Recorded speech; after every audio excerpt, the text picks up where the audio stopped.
Hello and welcome to Get Into Games on Air, a podcast about board games and those people who play them. My name, as always, is Craig. I don't know if you can remember me. It's been such a long time since I last did one of these episodes. And joining me, as always, most of the time, by that one time you didn't show up, is Rebecca. Hello. I did show up. I was there. You can't prove a thing. I'm always here. It's not like these are recorded and put on the internet forever. You'll never go back, listen to them all, see if I was there. Yeah, you'll find one of those 48 episodes. She's not there. Maybe it's this one. I was there. You might not be here now. I am. They don't know that. You can't prove a thing. Anyway, we haven't done a podcast for quite a while. 100 years. No, I think about 3 weeks. Yes. It has been the Easter half term, making it quite tricky to record. Yes. When the chidlings and we were just busy. Be out and about and doing things. We were just busy. We had some lovely games days. We had some things and bits and stuff, didn't we? Things and bits and stuff. And stuff is happier My now. fluff and stuff is happy. That's the second time we've said that on this podcast. There's a whole episode called Sponsored by Winnie the Pooh. Thank you, AA Milne, for sponsoring the podcast. But speaking of sponsoring the podcast, we are sponsored by the wonderful folk over at Rent, Shuffle and Roll. Rent, Shuffle and Roll are a fantastic board game rental service, so you can rent board game and try board game before you buy board game. Rent, Shuffle and Roll are wonderful, and they have given us the delightful discount code GITG50. If you choose to rent through Rent, Shuffle and Roll and you use the code GITG50, you'll get 50% off your first month's rental with Rent, Shuffle and Roll. And you can go and see them at UKGE this year, and you say, Craig sent us. I'm sure that'll go swimmingly. And not only that... You nearly were giving away colds then. I love to give away colds. You said if you use the code... Cold?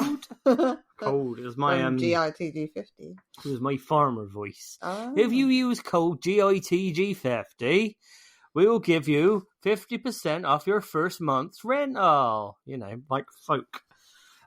Also, we are proudly sponsored by the wonderful Shirts and Merch. Shirts and Merch. Oh, you are really messing up today. I'm out of practice. Shirts and Merch make some of the most comfortable and wonderful board game merchandise. You want a Wingspan shirt? They got your back. You want a Blood on the Clock Tower shirt? They got your back. You want a shirt about some other random board game? They've got your back. Shirts and Merch are wonderful. We recommend you head to their site and check out their lovely, lovely paraphernalia.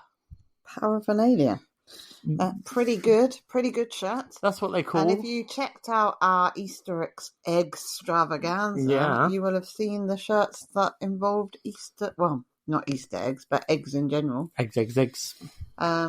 Exactly. They were pretty cool as well. Exactly. So yes. So that was yeah. So thanks for joining into the podcast, and we'll see you on the next one. No. No, that's not how it works. So, over Easter, we played a fair few games. I don't think we should go through every single game, but what hit our tableau? Well, we had lots of games days, didn't we? We did have some games days. Sort of every weekend, we had busy. some people coming over to play some lovely board games. So we had a board games day with Bradley, Greg, and Katie. Yes. What's her handle? Katie Game Geek. Which was lovely. We had Try-Win Games and Flowering Embers, which is John and Rachel come over. And we had Lamidge and of Neurodicey. We had and Mashy Meeples. Yeah, so and we had Games really with good. Beanie and My Shelf Life. Yeah. So yeah, lots of gaming has been happening. Lots of people. Brian and Ali as well. Always play Blue. Oh yeah. See? Yeah. Loads of them. Loads of them. Loads of things and stuff. So yeah.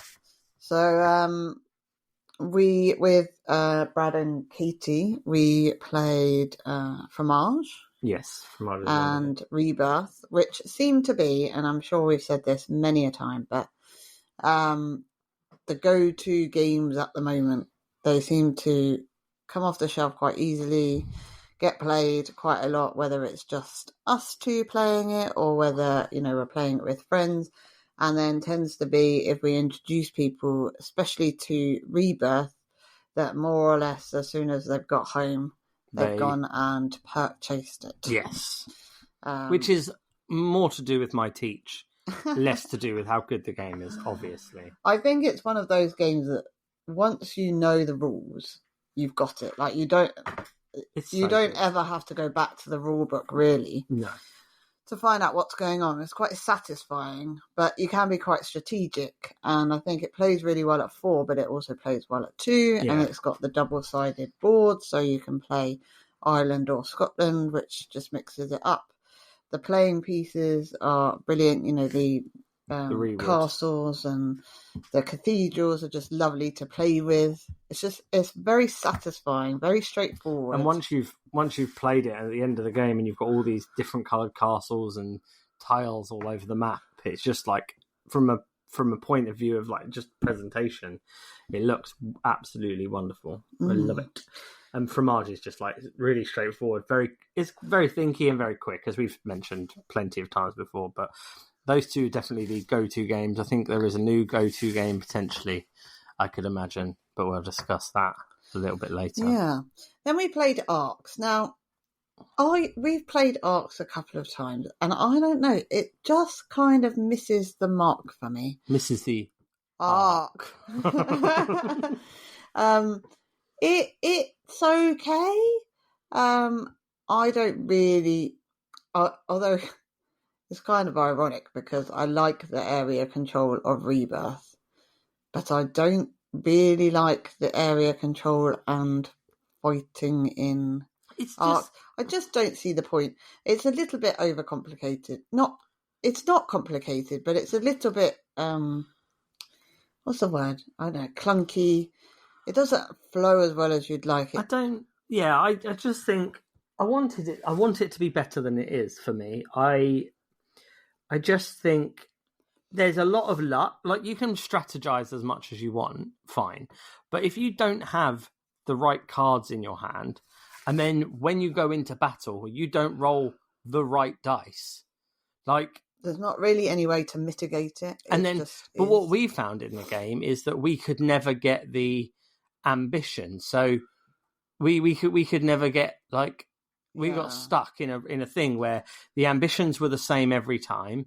Bradley had managed to keep those ambitions, so every time he could just keep getting the points regularly. To get an ambition, you have to have certain tokens. Yeah. And if you've managed to collect those and you don't lose them, then that doesn't change round on round. No. So it's almost like you can then run away with the ambition because nobody can beat you at that many tokens. Yeah, and if you manage to be the first player or the first person to run the suit, you're the one who can claim for the ambition. It's just there's a touch too much luck for me. And it's like, you can go into battle with like 10 ships against 4. You could roll all your dice, and you could roll that all the damage is done to yourself. So even though you've technically won the battle, you've actually lost the battle. Like, you've lost everything. To me, it just doesn't. I don't know. There's something missing. I love Route, and I wanted Space Route. I haven't got Space Route. I think also, like, we played a game and it was the way we chose to play it, but in the end, we kind of ganged up a bit on Bradley, and but that, whilst it was funny at the time, it's not particularly satisfying to just keep going at the same person. But there's nothing. Like, I don't know, I get a little bit... I think me and you got bored. I think, We got very bored. They were playing competitively, so we just thought, let's kill everyone. I don't think in that game I had scored any points till maybe right at the end, where I scored like 3 points, and to win the game you had to get 25, I think. Yeah, it was. But I was like nowhere near, so I was just agent of chaos and just kill everybody. And... Somehow I managed to catch up quite well. I don't know how I did it. I think I just went in full battle mode and just battled everything. But I think it's a mixture of things that we don't necessarily play a lot of trick-taking games, and the whole mechanic is trick-taking with the cards. And then we don't tend to play a lot of take that area control apart from Rebirth. We don't really have a lot of area control games. So I think it's just a mixture of two things that we're not particularly interested in, and then the spaceness of it doesn't really come through. Like, I don't feel like I'm in space playing a game. Again, I like the wooden components, but the wooden ships don't look like anything. They look like weird boats. Whereas I know the upgraded ones, they look really fancy, but they don't. They look like spaceships. Like, I don't know, they're just weird. Like every colour's the same, so every faction just has the same kind of weird space boat. I don't know. I like it. There's something that draws me back to it because I think I want to like it more than I do. Yeah, I wouldn't mind if I didn't play it again, but that's just me. We played some harmonies. We also got taught Oathsworn, which I haven't really heard that much about, but the map is amazing. So you have, it's a massive box. You have this map, and you are essentially going into this town to. There's some evil lurking in the shadows, and you're trying to help the town to find out why people are being killed, I think. Big rats. And the first half of the game is sort of story-driven.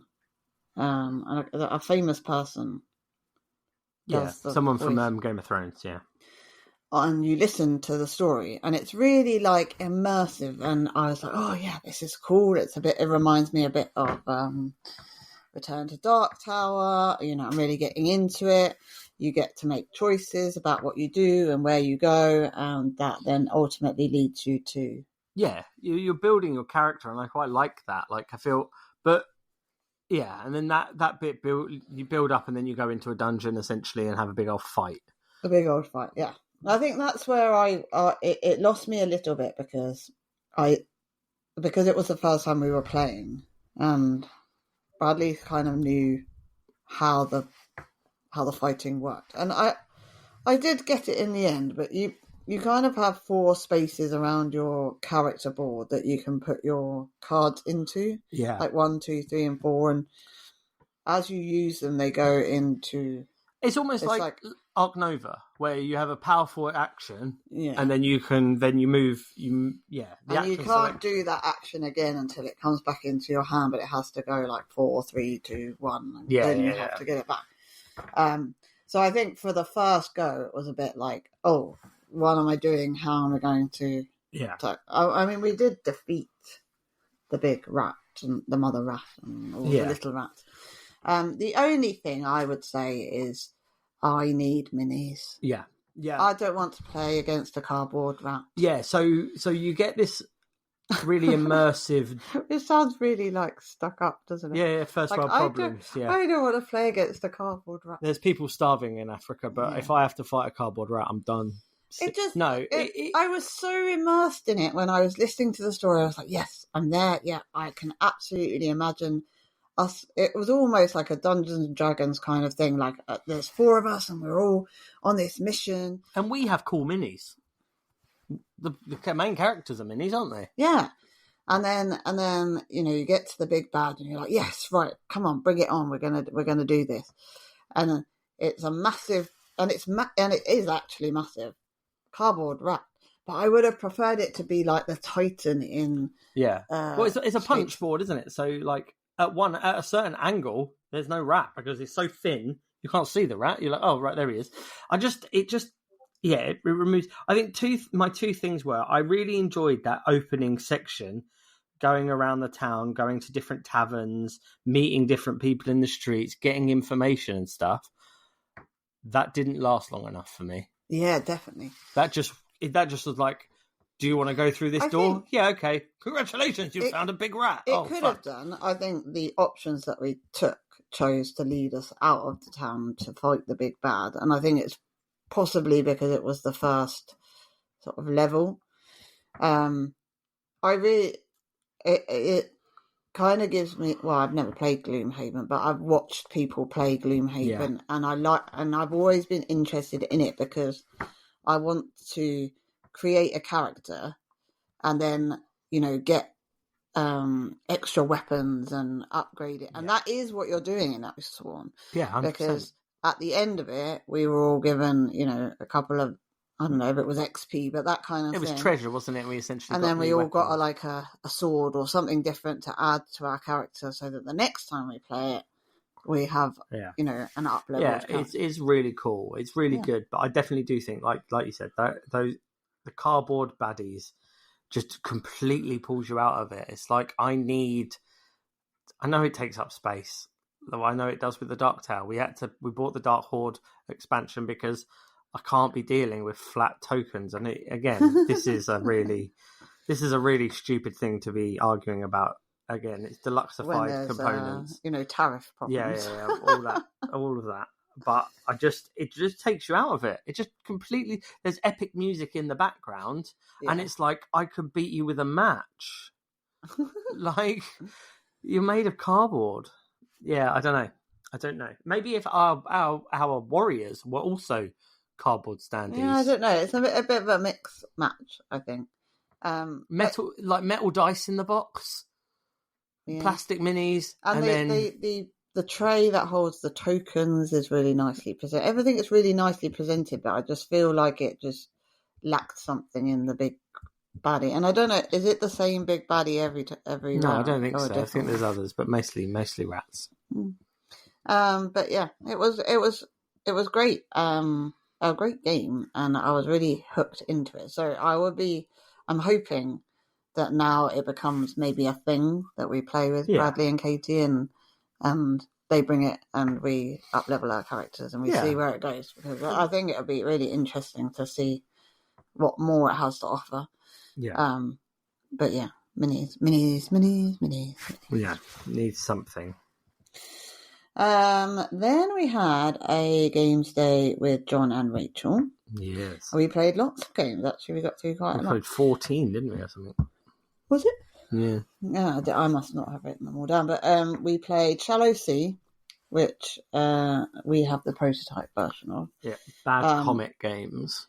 I mean, I say prototype version. It's probably like the closest to a full-on proper game that, Their prototypes were always fantastic. Wooden fish and, cloth bags and stuff. So it's not really prototype. It's a really interesting puzzle. Yeah. And it's like Cascadia, but I think I prefer it to Cascadia. It's a bit harmonies as well, the way you have to place the fish on the top, because you're working out the best way to sort out your coral reef and utilize your area, your placement of your fish. Like, it's really good, really cool. We played lots of little games, things like 13 Beavers, Ghost Blitz, Strobe Polter, Happy Mochi.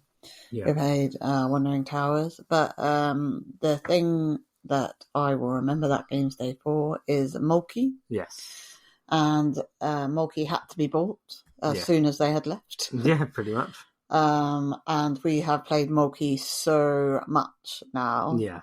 The kids ask to play it all the time. When they have friends come round, they want to play it with their friends. Yeah. We took it to the grandparents. They enjoyed it. Everyone seems to just really like it. We even took it when we went for a walk, didn't we? We took it out and played it just in the park area.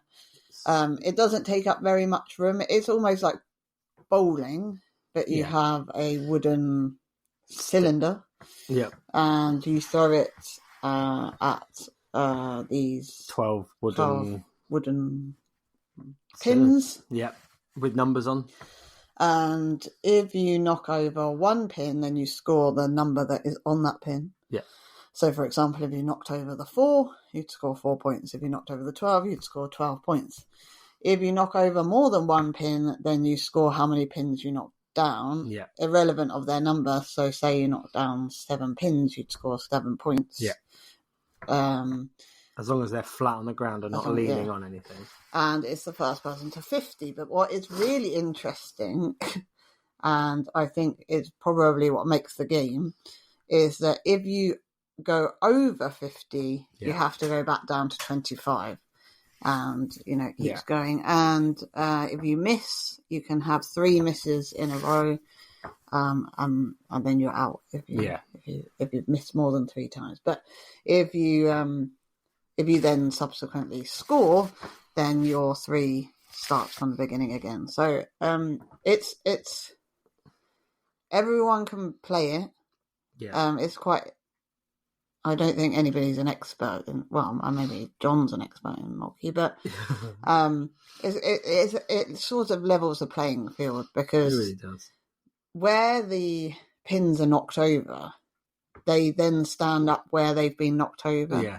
So it's different every game. I mean, you could have one that went flying and it's halfway down the garden, or they all stay quite close together. But what is really nice is we don't have a massive garden, but it doesn't take up like a huge amount of space.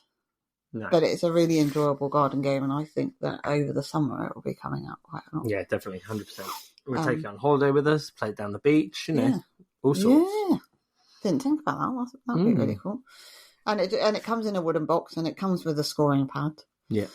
We'll probably need another copy of it because we're going to play it so much that it's going to get beaten to death. Yeah. But I think that was the kind of the highlight of that. I think if you're definitely looking for something as well that you want to get out and about with, not necessarily always be sat at the table. It's good just to get outside and play it. Mm. Oh, we also had a little games soiree with PJ and Katie. Oh, we did, yeah. Across the pond, which was really enjoyable. So it's always good to meet up with them over the internet. It is such a lovely thing that we can do that. And, absolutely. Played some Rolling Realms, which is always nice. Yeah, played a bit number 9. And Lana started joining in, didn't she? Yeah, she did. She joined in for a game of number 9. That was really nice. But it's really, I think we're so lucky that that we have the internet and we can speak to people that are across, miles and miles of water, and yet still play games and enjoy games with people. Exactly. So that was really nice. And then Brian and Ali came over. Yes. And again, we played Rebirth. We played. And then they bought Rebirth. Yeah. We played SETI. Oh, so good. That game of SETI was particularly fantastic. It was. It was very good. You were quite far in front. I know. I don't know how that happened, but especially after they said about people running away with it, and that doesn't make it people teach in the game, and then because they know how to play it, they just run away and annihilate everyone. And then that's exactly what you did. Yeah, but I didn't mean to.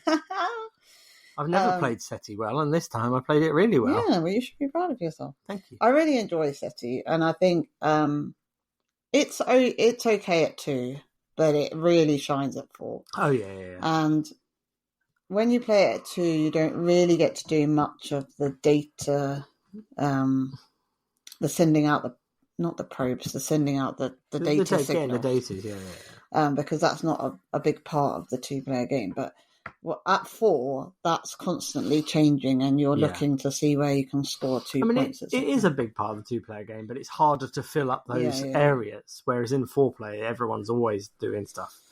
So yeah. We played Everdell, and Dale from Neurodicey came over. Yeah. And I forced him to play while I sorted dinner for the girls, so that was nice. It was nice. It was good because Brian and Ali, they both didn't have necessarily the best time with Everdell the first time they played it, so it was nice to be able to... I think they went away enjoying it. Yeah, exactly. And then it was really nice because they wanted to play Mandala Stones. Yeah. And we haven't played Mandala Stones in ages. Yeah. We're keeping you awake. You are definitely keeping me awake. Goodness me. It was a big How deal. rude. I know, tell me about it. I'll edit that out. So we haven't played Mandala Stones in ages, and we certainly haven't played it, I don't think, ever at 4. You've never played it before. And I've always kind of been like, well, it's all... You always want to keep it in the collection, and I'm always like, no, we can get rid of that. I don't like it. But it was really interesting to see people play that who know the game really well, because I was like, oh, that's what you're supposed to be doing. Yeah. Because they had really good systems for making sure that all the same colour stones were on top, and, how they organised. And so now I'm like, no, we're not getting rid of that, because that's really cool. Like, no, it's a good game. It's a really good game. I think it came out at the wrong time of year, like a wrong time. It literally was like a 2020 game, so it came out during a pandemic, which is never ideal. Which I think is why it's flown under the radar for a lot of people. I do like, but it's abstract strategy. And I love really an abstract pretty. Strategy game. Yeah, it's really pretty. Definitely. Then we got a copy of Architects of Amethyst, which is another like puzzle game. I like it. It's very shifting. It's like Festival or Shifting Stonesy type of game, but better. Yeah, better than Festival. Yeah, I like. But then again, that's not really that difficult. Oh, the tea. Shifting Stones I like, but I think so. But the only thing is with this, it's a 2-player only game. It's a duel game without the word duel in it. So it's Shifting Stones meets Tic Tac Toe. Yeah, so you've got buildings that you're trying to place out onto your board, and different buildings score differently. And you're trying to make them in different patterns as well. And if you get 3 in a row, so where you've taken a building, you place like an architect, yeah, wooden pawn. And if you get 3 in a row, then you're able to put down a scoring condition. You get the king's favour, which is a scoring condition. Yeah. So you're trying to take buildings that will score you really well, but at the same time trying to watch out for, you don't want to give your opponent a place to then get extra scoring. It plays quite quickly. Yeah, but it was good. It's a very good 2-player game. Yeah, I really like it. I think it's a keeper. It's 100% a keeper. That one I can imagine coming out a fair few times. We played Flow. Flow's fun, based on the IPs from a film. Yep. You are trying to rescue animals. Yep. Get them onto a boat. And it's like a fast-paced. Yeah, it's like Suro on steroids. Yeah, it's like a very stressful version of Suro. You've got 1 minute to place tiles, and then after the timer's gone off, you have to roll some dice, and the dice will be coordinates. Yeah, coordinates. Yeah. And then it will remove all the tiles in that coordinate, and it's like, oh. So as fast as you're building these paths to the boat, they're being destroyed. Yeah, essentially a wave is coming along and wiping out the path, yeah. Yeah, it's a bit frustrating. And it's campaign. It's a little bit of a campaign, isn't there? There's modes, yeah, there's levels. Different modes, yeah. That's cool. Which is nice. Yeah, it's a nice little game. We also got Micro Macro Kids. Oh, yeah, that's really good. And Alana's a bit obsessed by that. Yeah. I really think that the adult version could do with a little upgrade. So one, I like the book that the children's one comes. It's a spiral bound book, and you just go through like that. And I think that might be better than the little cards in the adult version. 100%. I also think that so it has like luminous green counters that you put over the top of where you found like a character. Yeah. And I think when I play the adult version of it, I will get the green counters out of Macro Kids and put them, because you're forever trying to like remember where you've seen somebody. And actually that's really helpful, not just for kids, but for adults as well. So, I think maybe if they come up with a new one for adults, that they should. To be fair though, just because it's kids, it's not like. Oh, it's still such great fun, and it's not like it just because it's not hyper violent like Micro Macro is, like it's still as difficult. But it's really fun. Yeah. Like the things that are happening to the characters are like really clever. I just love Micro Macro. I could literally just put it out on the table and just stare at it and look at what's going on, because there's just so many funny things that are happening and a lot of it is not even relevant to the actual game. Like there's so much going on in the background.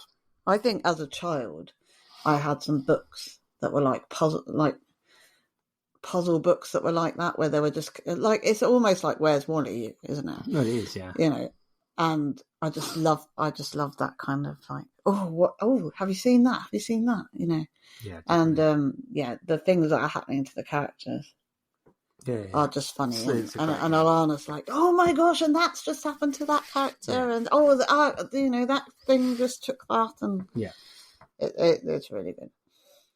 We played some classified information, and then we tried to play it on BGA as well, didn't we? Yeah, I don't get it. I think I do, and I think it's just going to take some more time to get my head around it. I think it's the anatomy of the card that throws me off, because there's quite a lot of information. So there's on the card is potentially the secret code, because you use one of the cards as your secret code that you're trying to hide from each other. Yeah.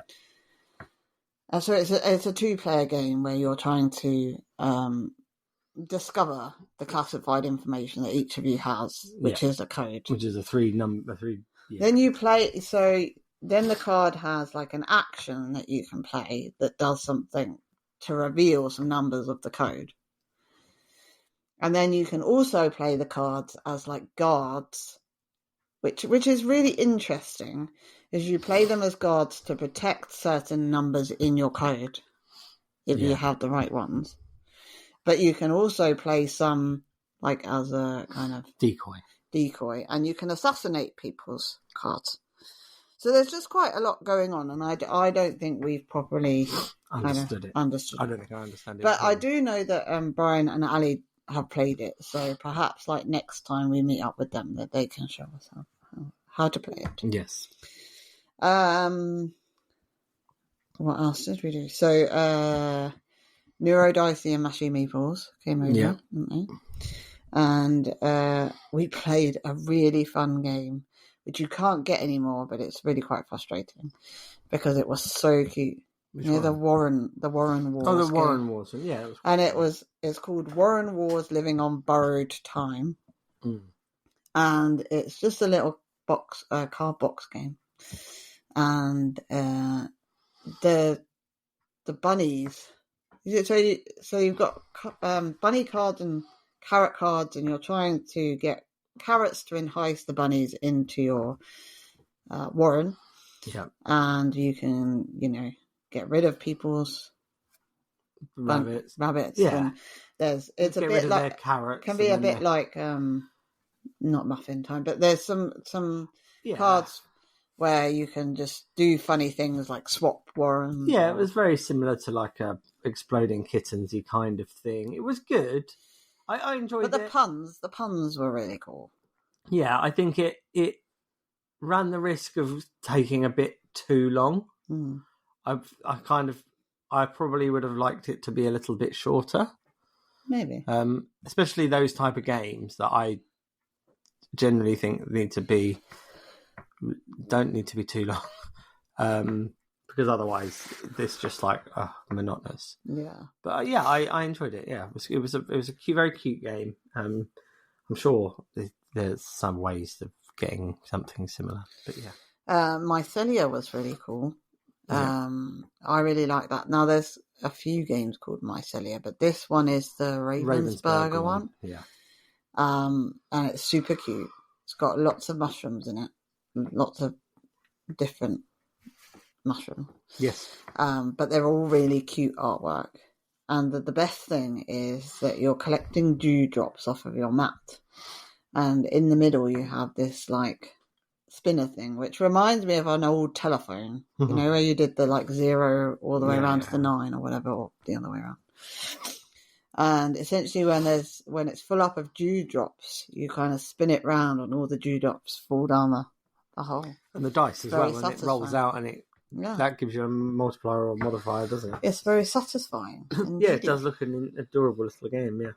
Nice. We also we played Dark Tower. Epic game of Dark Tower. That was fun. Where we died. Yeah. We don't blame Midge at all. I think if you pick a fight with a dragon, yeah, when you've got no soldiers. With no soldiers, I think it's probably a mistake. Yeah, but who knows? I mean, who knows? Yeah. Potato, as they say. It's not like we've played for like 3 hours and then, you know, just ended up dead. Yeah, but weirdly, the Dark Tower is set in France. Oh, yes. Well, Craig went like completely so... Because there were too many of us, Craig was kind of like the... DM'd it, basically. The narrator.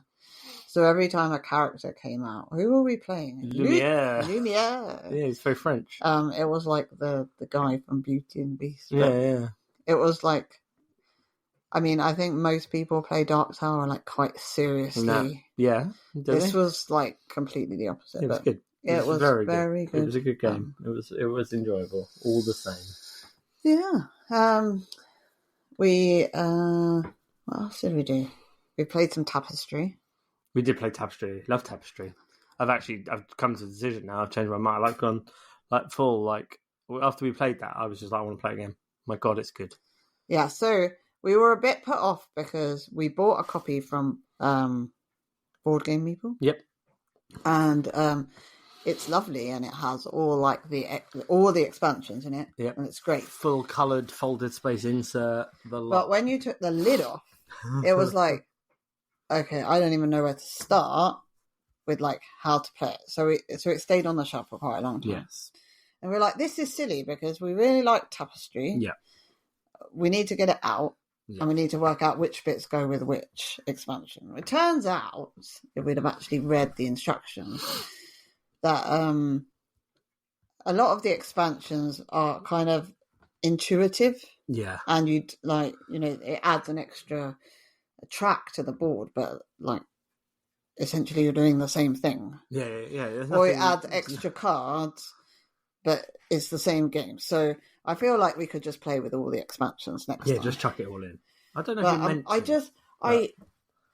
I just love the buildings in that game. Yeah, so good. Like, I know that's not the only thing that you're supposed to be doing, but I think the fact that they're coloured, you don't need to paint them. Like, so often, like minis and things are either they're just one colour, or they're just grey. And these aren't. These are like, oh yeah, I've just built this clock tower, and it looks like a clock tower, and I put it on my maps. And I just like the fact that they're just polyomino tiles. They could just be polyomino tiles. Yeah, they don't need to be minis, but they've made them these things again. Oh, it's really good. And it's one of those. I think we like combos. Like, it's one of those games that if you can really maximise your turn if you make the right choices. Yeah, exactly. Because you're meant to be able to do like 200-300 point games or whatever. We've not managed that yet. We didn't do that. No. I think we did the first time. But Craig is really tired today. No, I'm not. You are yawning your head off. No. But yeah, I think that it's really good, and I'm really excited to get that back to the table. We played Ninja Rush. Oh yeah. We got a game called Ninja Rush. It's made by Tactic. Looks like it's about 100 years old. No, it doesn't. It's not 100 years old. It's you're getting the sound now. It's like Spots in the Box, but an audio version. What is this? They're ninja people with sand timers on their back. They're really cool. And you basically play a card and it has 2 colours. They look like this? No, you can't see it on there because this is not a visual medium.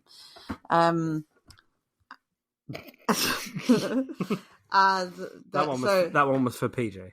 So it's a circular board. It's segmented into 4 different colours: blue, red, yellow, and white. Yes. And each card might have a red and a yellow, and you have to move the ninja from the red to the yellow or the yellow to the red. And sometimes, so you have to do that before the time runs out. And there are cards that say like move clockwise or anti-clockwise.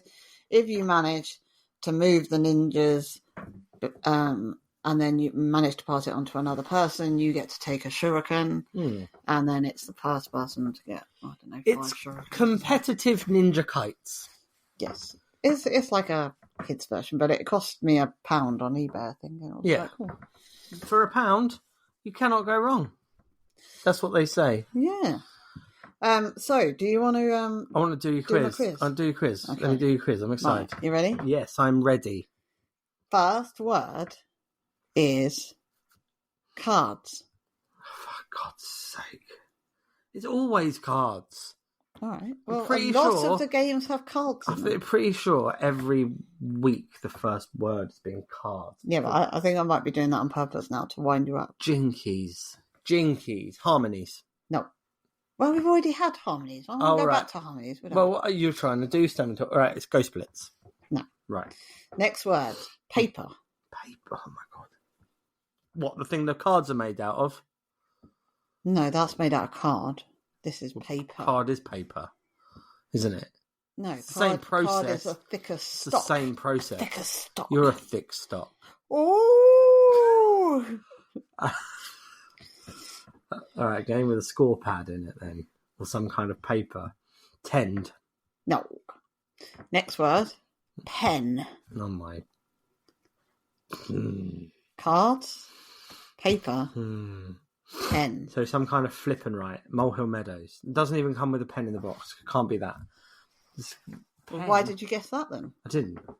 No one heard me. They can't prove a thing. Pen. Paper, card, pen. Card, paper, pen. Card, paper, pen. Card, paper, pen. None of them. What games come with a pen in the box? A pen?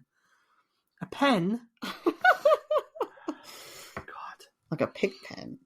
A pig pen? No, maybe it's not a pig pen. It'd be a pig pen. I'm looking at the games on the shelf. Come on. All right, then. Kavango. No, there's no pen in Kavango. I don't care. There is. Next word is discover. Oh my God. Cards, paper, pen, discover. Cards, paper, pen, discover. I hope everyone listening, wherever you're listening. I think I'm going to defeat you in this one. I think you are. Is it that one up there, Beyond the Sun? No. Right, ready for the last word? Yeah. The last word is immersive. Cards, paper, pen, discover, immersive. This is one of those ones where it gets easy. You know these clues you said they're meant to be. They get easier. I'll give you an extra one. But one. now you're just giving me 5 words. Okay. I've got 5 words for you: granary, seeds, wheat, bread. Oh my God! God's sake. Okay, I'll give you one extra word. Go on then. It better be the title of the bloody game. Box. Fucking hell. Box. You just swore. No, I didn't. You're going to have to bleep that out. All right. Beep. You can't prove a thing. A box. All right. So it's a game that comes in a box with card, paper that's immersive. Is it box 1? Yes, exactly. See, I gave you it all. Card, paper, pen, discover, immersive. Does it come with a pen? Yes. Is that a spoiler? No. It's not a spoiler, lads. Don't worry. When you open the box, you see a pad of paper, a pen, and a box of cards. Well, I got it right then, didn't I? No, you didn't. I won the game. I hope everyone else won the game too. Box 1's very good though. Everyone should buy a copy. It's £25 British. And it's by Neil Patrick Harris. And everybody loves him. Yes. Apparently box 2 isn't as good, but who cares? No, don't tell me that. No, but the problem is... You can't ever do that. It's the sequel. Yeah, like... I can't say anything about it because it would spoil it, but what you learn in that game can't be replicated in box 2. No. So then I don't know what they can do in box 2 that's different to box 1, because box 1 is absolute, like, you want like a cryptic game, this is it. Yeah, it's like the best escape room box thing ever. Yes. I do think the exit game, if you're going to get an exit game, get the Venice Conspiracy. The Venice Conspiracy, again, don't want to spoil that at all. But the Venice Conspiracy, if you like exit games, is very good. It's challenging.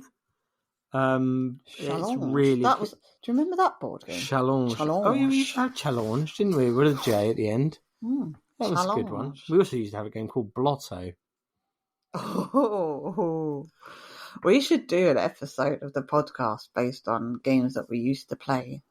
Yeah, or games that we used to turn into drinking games, like Bedlam. Yeah, Bedlam, which is actually very similar to Jungle. If you love Jungle Hustle, Bedlam is bang on. Bedlam's great, but yeah, we should do an episode of the podcast called "What We Did as Teenagers." If we can remember. Did we ever turn Monopoly into a drinking game? Yes. I don't think I didn't turn anything into a drinking. I turned everything into a drinking game. It's the only way to get through life. Oh wow! Don't drink, kids. It's bad for you. Yeah. So we've been quite busy, haven't we? And now, so I feel like I think there was a bit of a lull. So after Christmas, you have the Christmas holidays, you play board games, and there's a bit of a lull, like January, February. February is always busy because of birthdays, and there's a bit of a lull in playing board games. I think Aircon tends to always kind of pique your interest again in like, oh yeah, like board games. Well, it ramps up because of all the new shiny stuff starts being... Convention season kicks in. And I always think when you go to like a convention, then you kind of think, oh, I really must play the games that I do love at home. And so they come out again. And then we've had all these wonderful board game meetups with our friends and played lots of games. And so now I'm like thick in the weeds. No, like playing board games, enjoying board games, and it's just coming up to UKGE and it's all getting very, very exciting. This was like the perfect time for being a board gamer, like between sort of April and June. It's like, so exciting. Exactly. And obviously, if you can afford to go to Essen and places like that, then, carries on into the summer. But I think in the UK, the period between April and June is very exciting. Yes. So we are, prepping for UKGE. We are organising our meetings and getting those kind of locked in. Yeah, it's going to be good. It's going to be good fun. I think there's going to be a lot of enjoyable things. By the sounds of some of the games that are coming out as well. I will be highlighting some of them over on the Instagram machines very soon. I'm very excited for the Hanging Gardens. It's an Insta buy for me, even though it's on BGA apparently. I've barely seen anything, but because it's the third in the now who's yawning? Because it's the third in the trilogy of Acropolis and Loot, it's going to be cool. So yeah, super excited for that. Lots of cool stuff happening. And I think we're going to be able to pick up some of our games that we've got on pre-order. Yeah. At UKG. And so then, Trywin's game. Craig's going to have to not grumble because of news. He's going to grumble. No. I'm going to grumble. No. I will grumble. To be fair, he was being really upfront, I thought. I think being upfront is fine, but... So Pavison have been keeping everybody in the loop as to how Lucia is going and with the, upcoming tariffs, etc., and the news around that. And Lucia is due to arrive in the UK in May, and I think the idea was that it would get out to backers before UKGE, and then they would be able to sell some at UKGE. Mm-hmm. The problem being that there's a hold up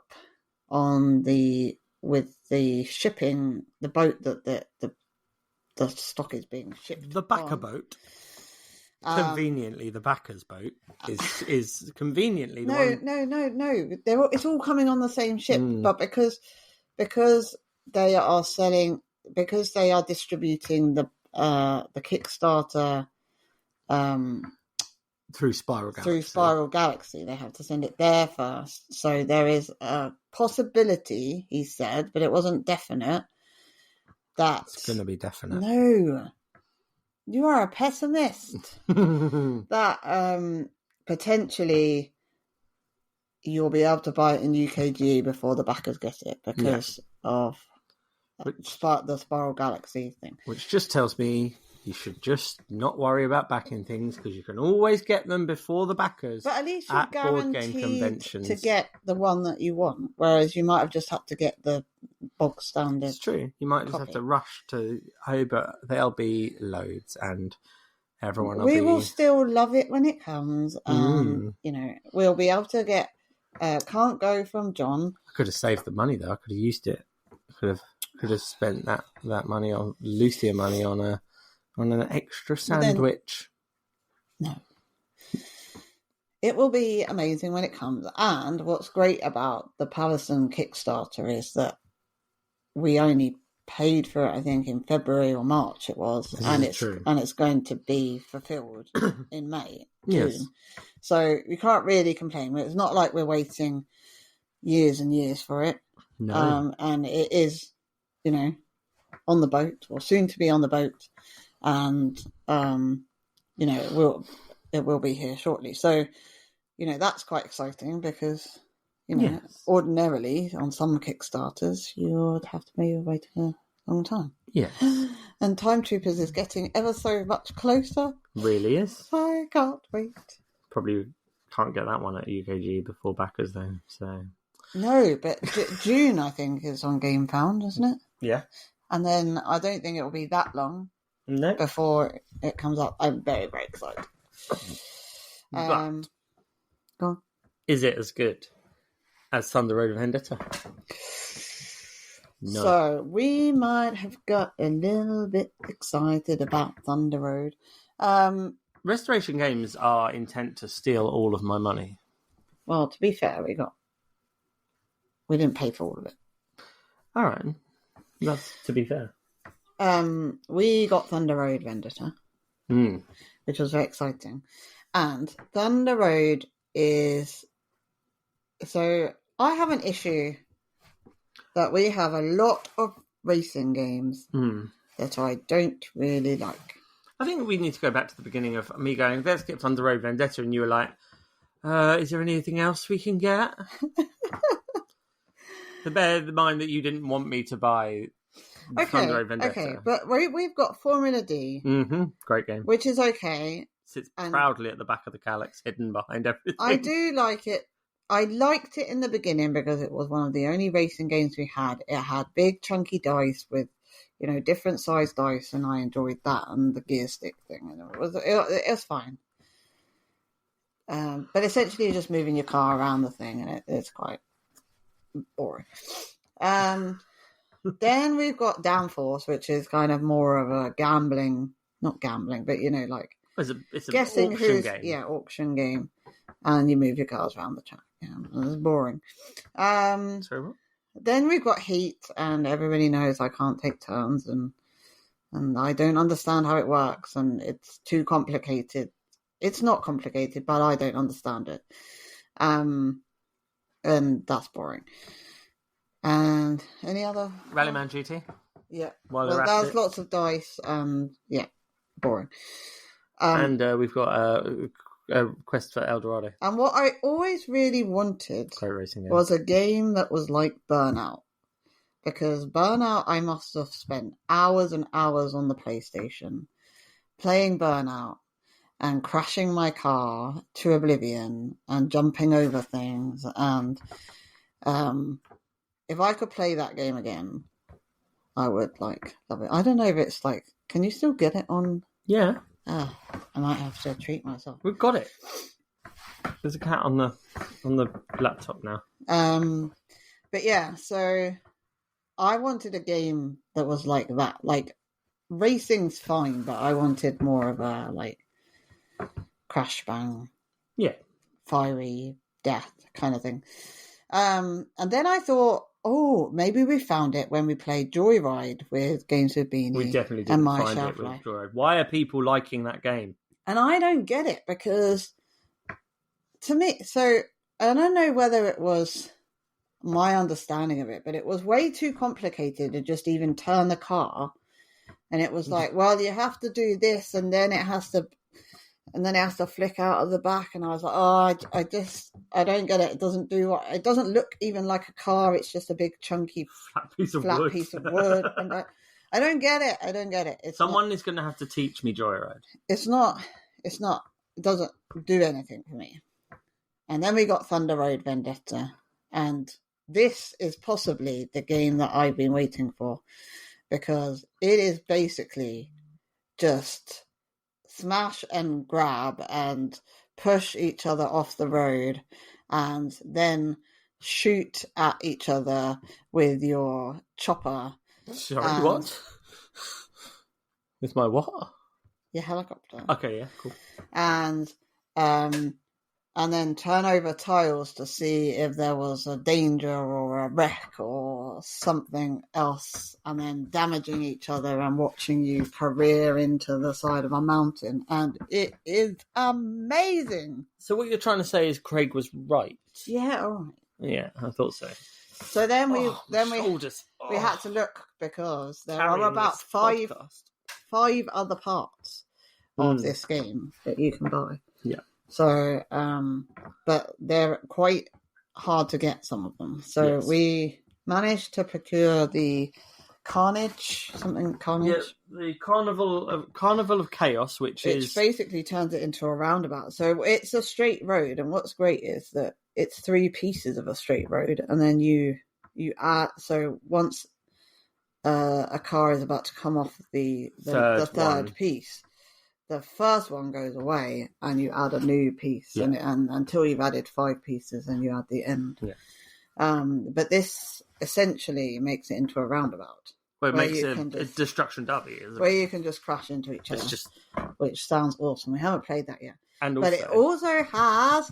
So the cars are really cool. So you have a tiny car, like a small car. You have a medium car, and you have a bigger car. And then you have a helicopter. And the helicopter's on a stand, and it has blades that go around. It's cute. But it's in green and orange and white and blue. Yeah.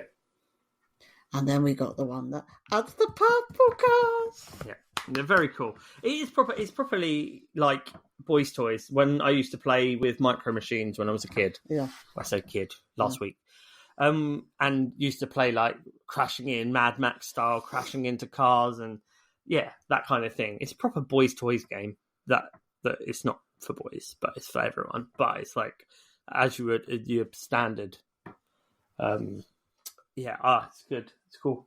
And we also you've got different terrain. So you've got the road, and you've got a road dice. So if you manage to stay on the road in your turn, you get to have the added bonus of moving extra amount. You've got sand, and then you've got mud, which is harder to get through. Yeah. You've got things like oil slicks. And we also got the expansion, which is the Big Rig and the Final 5, which add a red character, which is just one massive immovable lorry that can shoot from either end, and it comes with its own helicopter. But it's just essentially it's immovable. If you go into its space, you do nothing. It will knock you out of the way. It just takes up room and gets in the way. Yeah, and the Final 5 are 5 little nippy bikes, which have also got their own helicopter. But what's cool about the bikes is that there's a drift mechanic for cars that basically means you can activate it with a dice that moves through spaces, but bikes automatically always drift, so they always move through spaces. However, if they do land on top of a car, or in the same space as a car or anything. You just move your bike goes flying like every single time. You don't have a choice. Like you lose.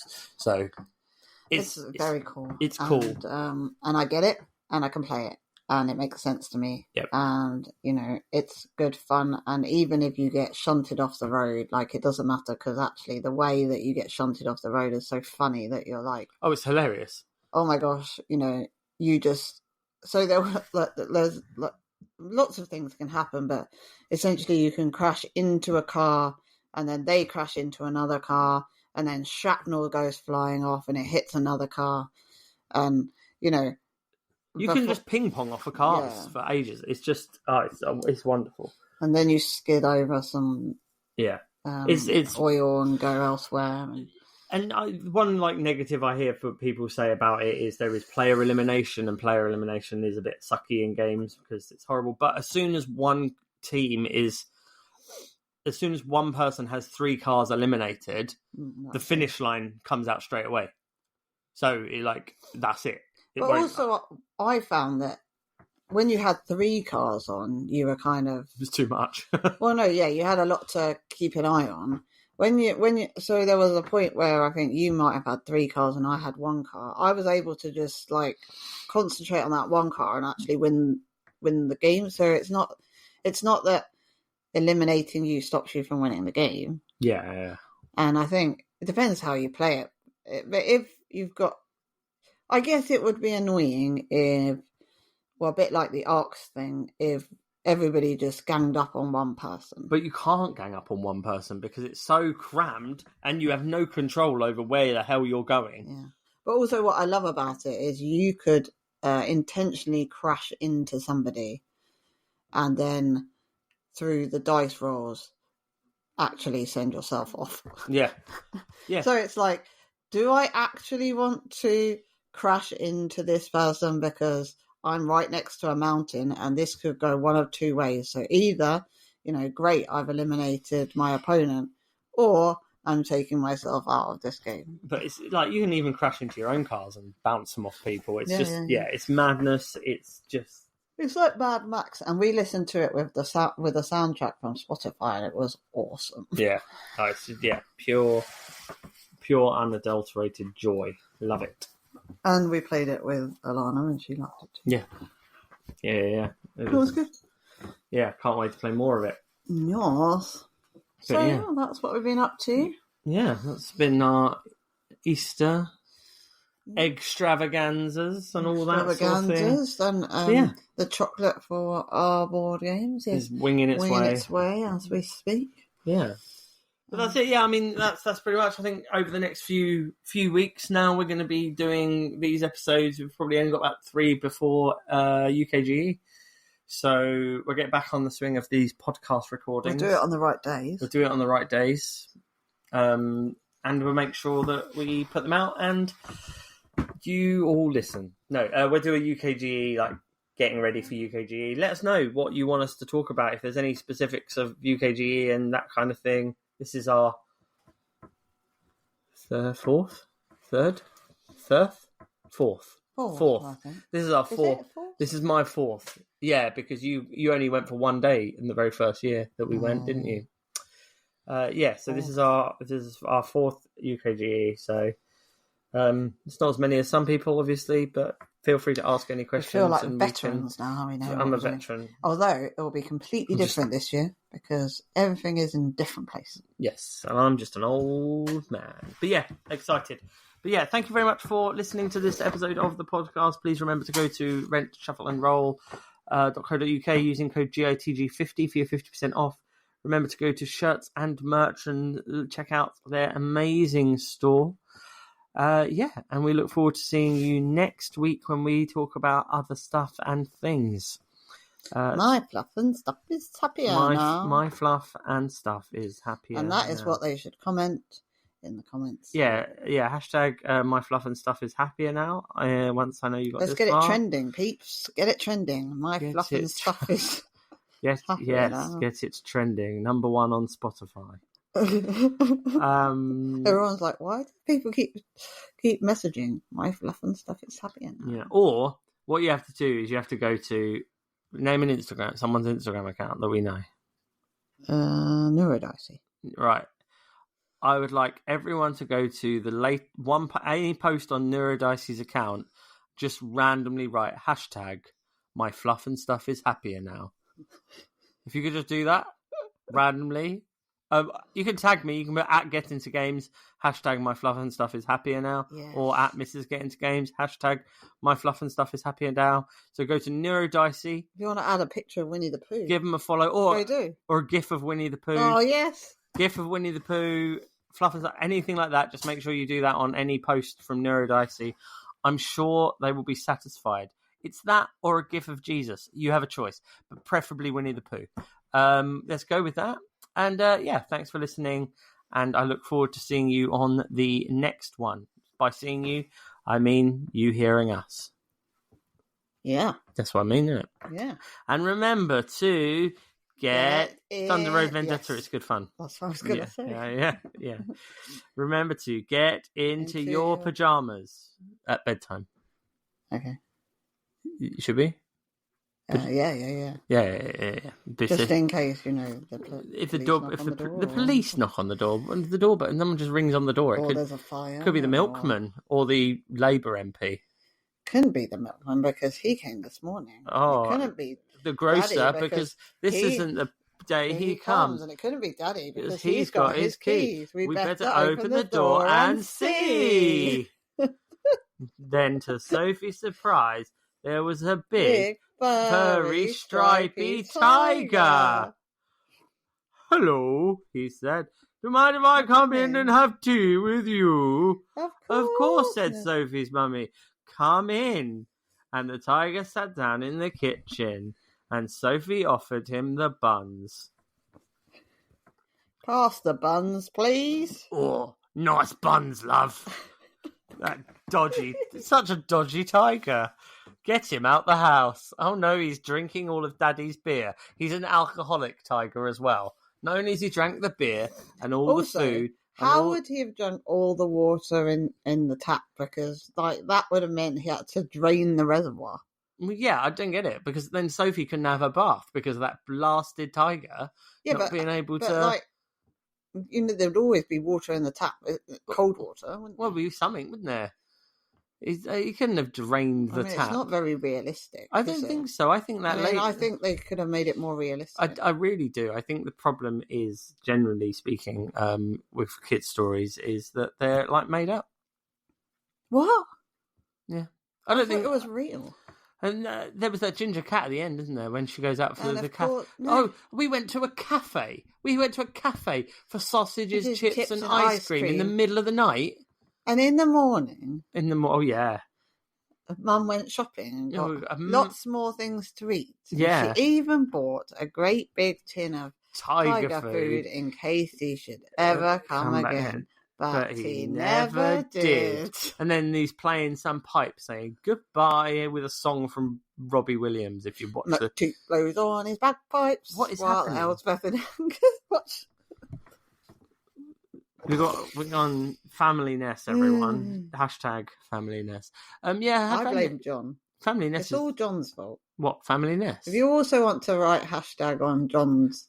so as long as you know... it's all John's fault. Also, go to Trywin Games. Trywin Games' account and just put hashtag 80 minutes or 1 hour 20. Oh, yes. And then, yeah. So, he asked a question. Yeah. How long do you think I was sitting on the runway for the aeroplane? For anybody who doesn't know. Yeah. And I said, I think it's probably 80 minutes. And he said, oh, nearly correct. You've got the closest guess so far. He said, I was sat on the runway for 1 hour and 20 minutes. I'd say that's not close. No. That's bang on. It's bang on. It's exactly bang on. Minute. And we're never going to let him forget that. Never going to forget that. Now we've recorded it on the internet.